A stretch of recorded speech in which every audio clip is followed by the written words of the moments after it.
দেখুন, মমতা ব্যানার্জির ইস্তফা দিচ্ছেন না তার নিয়ে আলোচনা কোনো দরকারই নেই। কারণ মমতা ব্যানার্জি ইস্তফা দিলে রাজ্যপাল তার ইস্তফাটা গ্রহণ করতেন। মমতা ব্যানার্জি ইস্তফা না দিলে মমতা ব্যানার্জিকে পদ থেকে সরিয়ে উনি একটা বিজ্ঞপ্তি জারি করবেন, তারপর পরবর্তী মুখ্যমন্ত্রীকে শপথ দেবেন।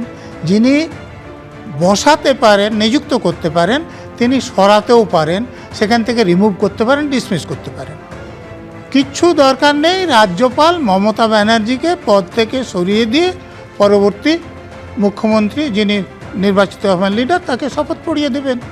আর আপনারা বুদ্ধদেব ভট্টাচার্যের সঙ্গে তুলনা করছেন মমতা ব্যানার্জির, একে বুদ্ধদেব ভট্টাচার্যকে অপমান করা হচ্ছে। তিনি একজন ভদ্রলোক ছিলেন। মমতা ব্যানার্জিকে ভদ্র মহিলা? আপনারা মমতা ব্যানার্জির কাছ থেকে সেই সৌজন্য আশা করেন, ভদ্রতা আশা করেন, যেটা বুদ্ধদেব ভট্টাচার্য দেখিয়েছিলেন। এটা খুবই অন্যায়।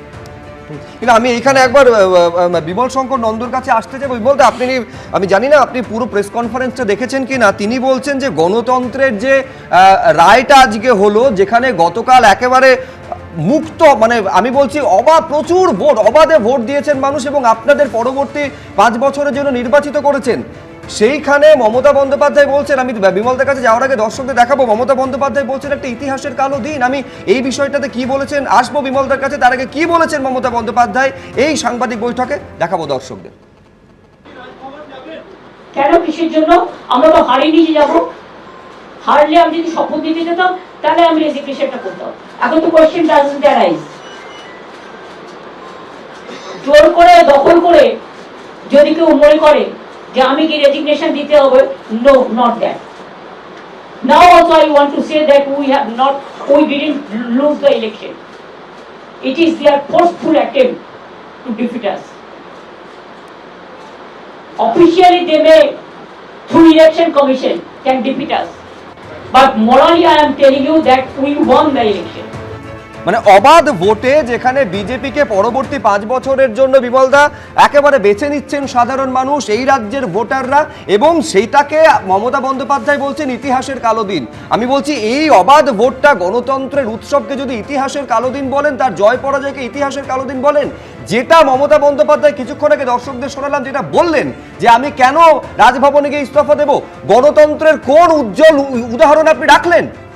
শুভ্র, একটা কথা বলি, আগামী দিনে যারা পশ্চিমবঙ্গের রাজনীতি নিয়ে চর্চা করবে, বই লিখবে, নিঃসন্দেহে তারা ভারতীয় ইতিহাসের সবচেয়ে কলঙ্কজনক এবং কালো অধ্যায় হিসেবে চিহ্নিত করবে এই তৃণমূল কংগ্রেসের শাসনকে, বিশেষত শেষ এই 5 বছরের শাসনকে।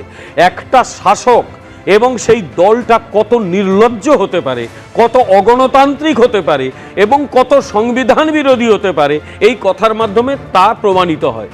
নজরুল সাহেবের একটা কথার সঙ্গে আমি একমত, এত আলোচনা না করলেও চলে।